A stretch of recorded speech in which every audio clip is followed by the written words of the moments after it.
আজকে তো চান্দা মাছের এই ভর্তাটা করব। আর এখানে দেখেন আমি কিছু চান্দা মাছ নিয়েছি, একদম ফ্রেশ চান্দা মাছ। আর রসুন এরকম করে আস্ত রসুন কোয়া নিয়েছি, তারপরে যে আদা কুচি নিয়েছি এরকম মানে টুকরো করে কাটা। আর এই যে চান্দা মাছগুলো আমি যেরকম করে কাটাগুলো ফেলে দিয়েছি। আসসালামু আলাইকুম সবাইকে, কেমন আছেন সবাই? আশা করি তো ভালো আছেন। আলহামদুলিল্লাহ আমিও ভালো আছি। তারপর এই যে কিছু শুকনা মরিচ আর কাঁচা মরিচ আর পেঁয়াজগুলো কিন্তু মোটা মোটা করে কেটে নিয়েছি। আর এখানে এই যে প্রথমে প্যানে আমি শুকনা মরিচগুলো অল্প তেলে ভেজে নেব, সাদা তেলে নিয়েছি আমি। আর চুলার আঁচটা মিডিয়াম আঁচে রেখে শুকনা মরিচগুলো ভেজে নিচ্ছি। আর এই ভর্তাটা কিন্তু গরম ভাত দিয়ে খেতে কিন্তু দারুণ লাগে। তো আমরা যেহেতু একটু ঝাল খেতে পছন্দ করি, তাই মরিচের পরিমাণটা কিন্তু আমরা একটু বেশি দিয়েছি। আপনারা চাইলে আরও কম দিতে পারেন, আবার ঝাল যদি আরও বেশি খেতে চান তাহলে মরিচের পরিমাণটা আরও বাড়িয়ে নিতে পারেন। আর এখানে কিন্তু কোনো তেল দিচ্ছি না, ওভাবেই ভেজে নিচ্ছি। আর এখন হচ্ছে রসুন আদা টুকরোগুলো পেঁয়াজ টুকরো সবগুলো একসাথে ভেজে নেব। আর কিন্তু কোনো তেল দিতে হবে না, কারণ তেলটা পরে দিব। আর এখন হচ্ছে মাছগুলো ভেজে নিচ্ছি।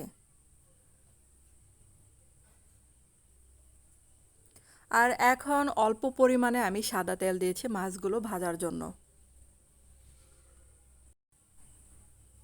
আর মাছগুলো যেহেতু সাদা, তার জন্য সামান্য পরিমাণে হলুদের গুঁড়া দিলাম একটু কালারের জন্য।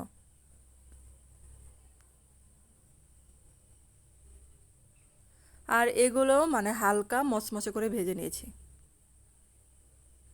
আর এখন হচ্ছে বাটার পালা, তো ভাজা শেষ।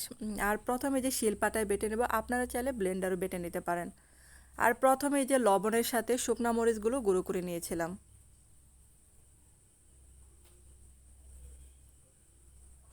আর এখন এই যে মাছগুলো বেটে নেব।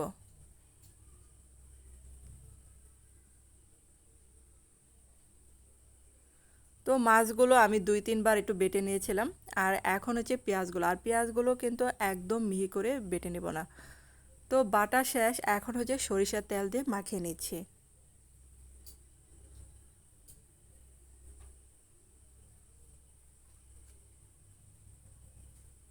তো এই মজার ভর্তাটা কিন্তু শেষ, এখন হচ্ছে গরম ভাতের সাথে খাওয়ার পালা। তো আমার চ্যানেলে যদি আপনারা নতুন হয়ে থাকেন, চ্যানেলটাকে সাবস্ক্রাইব করে পাশে থাকার অনুরোধ রইল।